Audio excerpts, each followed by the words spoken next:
The secret of secrets.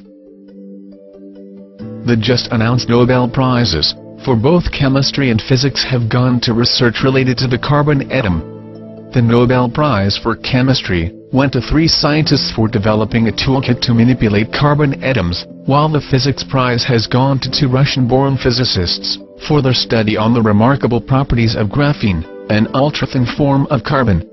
While announcing the Nobel Prize for Physics, the Royal Swedish Academy of Sciences stated, "Carbon, the basis of all known life on Earth, has surprised us once again." They do not realize how loaded their statement is. For what we have seen in graphene is only a small glimpse of the wonders that carbon is capable of, especially what awaits us in the very near future. Before we reveal the form of carbon that is going to change every aspect of our lives, so completely and so drastically, let us bring to your attention a few other related occurrences that have been making the news in the past weeks. Recently there was a flurry of concern in the scientific circles regarding the discovery of the sun's influence on the decay of radioactive elements on Earth. It was found that some kind of strange emissions from the sun are causing matter to mutate on Earth. Its influence on the decay rates of elements like carbon-14 has been especially worrisome and unexpected. Carbon, as previously stated, is the basic building block of life, as we know it. And carbon-12 is the most abundant form of carbon, accounting for about 99% of all known forms of carbon. It is the isotope of carbon that consists of 6 protons, 6 electrons and 6 neutrons. 6, 6, 6. Does that sound familiar? After oxygen, the second most abundant element in the human body is carbon-12. On cremation, the body returns to its carbon-12 state. After hydrogen, helium and oxygen, which are all gases, carbon-12 is the most abundant element in the universe. Carbon-12 is also one of the 5 elements that make up the human DNA. Thus carbon-12 is indeed the most crucial element as far as life as we know today is concerned. This is probably what the writer of the Revelation meant when he said that 666 was the number of man, or number of the beast. It is the number of carbon-12, which is the basis of man's physical body, which ties him to the physical universe.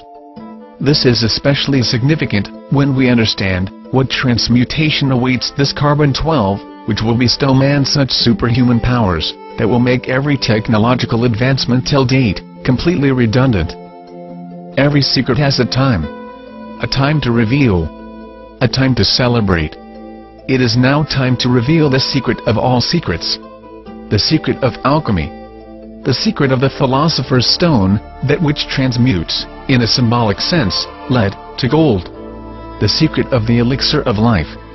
The secret of amrita, or ambrosia, the nectar of immortality. The secret of something we shall label ascension, since its primary function is to aid the coming ascension, to form a portal into the higher dimension.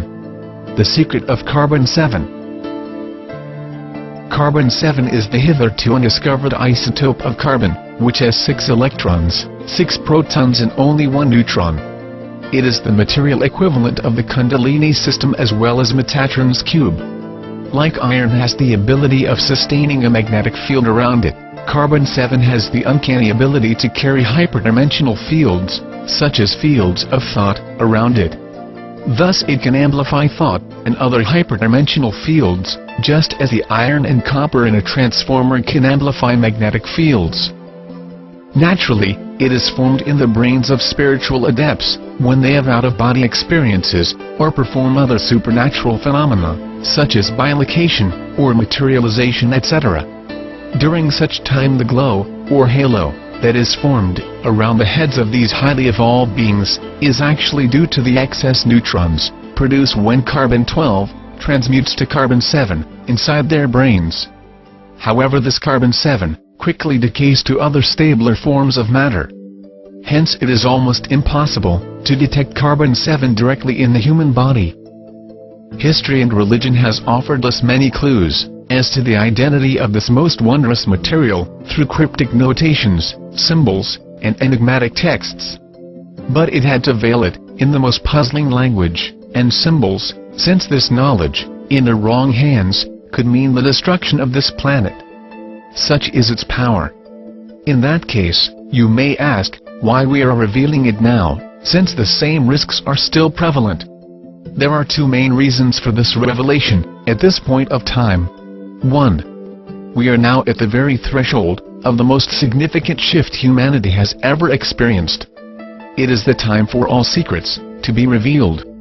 We have been holding on to this secret for a long time. And nature has spoken, through signs, that the time for this secret too has come too. Although the atomic structure and the properties of this wondrous material are revealed here, it is extremely difficult to synthesize carbon-7 in a laboratory, other than inexpensive particle accelerators. In the Kundalini system, this 661 configuration is represented by the male and female counterparts of the 6 lower chakras, and the 7th chakra, which is the neutral Sahasrara. In Judaism, Metatron, who is considered to be God's mediator with man, is often represented by a cube formed by 13 circles, comprising of one central circle, surrounded by 6 inner and 6 outer circles. In Christianity, Da Vinci's famous Last Supper, that depicted a moment before Christ's crucifixion, and subsequent resurrection and ascension, is a symbolic representation of the 661 configuration, where 6 apostles are on either side of Jesus Christ. It is interesting to note that both Kundalini, Metatron, and Christ are vehicles of ascension, albeit in different spiritual systems. This knowledge is known to advanced civilizations beyond our planet, who have been watching over us for millennia. The release of this information, at this point of time, is also meant to accelerate disclosure. This knowledge, with the power to amplify one's mind, will make all technological progress and economic systems completely redundant, since in the age of manifestation and abundance that awaits us post-2012, technology and money will have no meaning. In the period post-disclosure, the conditioning of man will take place, during which time the collective mind of man will undergo a quantum shift to expansiveness. A critical mass of humanity will cross over from an egocentric, material life to an egoless, love-filled, and spiritual life. The sun's activity during this time will ramp up.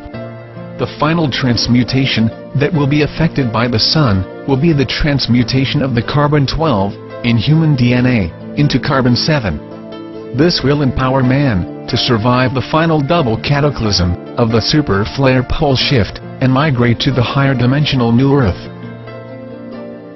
This is a timeline that we must realize.